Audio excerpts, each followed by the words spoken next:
Good morning mga countries! Kayo ba ay mayroong ganito? Shower po yan nasira. At pagkatapos ay yung kanyang Oh hose. shit. Here we go again. At kung kayo naman ay nagtataka kung paano ko ito ginawa, manood po kayo. At ngayon naman ay umpisahan na nating sirain ang dati ng sira. At ito yung pinsan. You serious?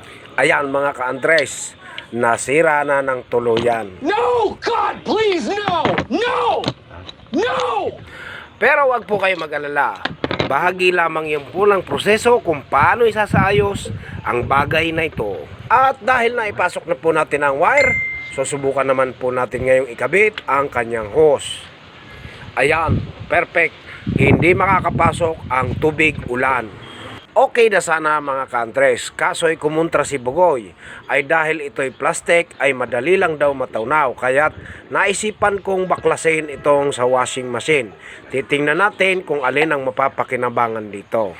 Dahil ito po ay di hamak na mas matibay kontra doon sa shower. Mabuti na lamang mga ka-Andres at hindi tayo nagtatapon kaagad ng mga bagay na katulad nito. At susubukan naman nating butasin ito para naman ito ang gagawin nating pangpayong.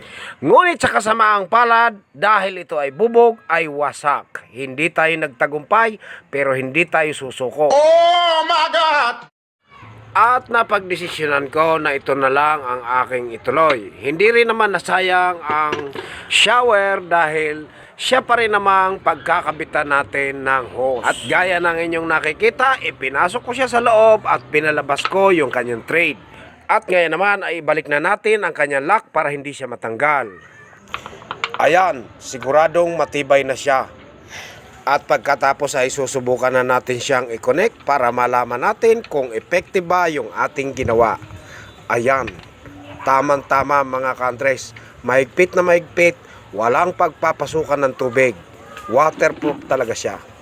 At dahil pang outdoor po ang ilaw na ito, ang binili kong bukilya ay yung ceramics para kahit madarang siya sa apoy ay hindi siya basta-basta malulusaw.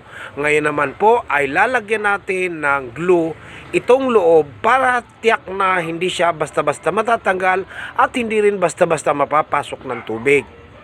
At ngayon naman mga ka-Andres ay ipasok na natin itong wire at umpisahan na nating ikabit ang ating bukilya.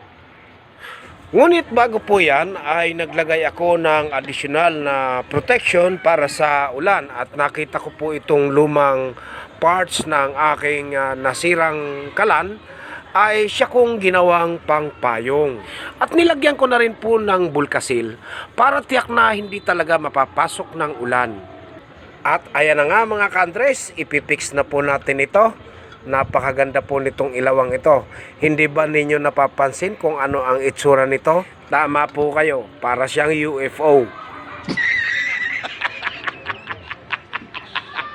At para siguradong magaganda ang ating gawa, ay sipatin muna natin bago natin siya butasin.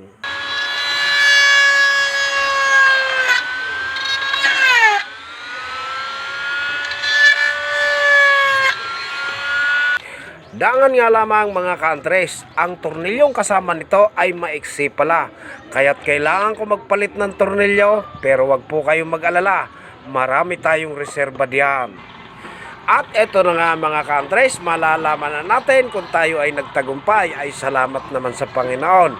At nagawa po natin ng maayos itong ating alawan.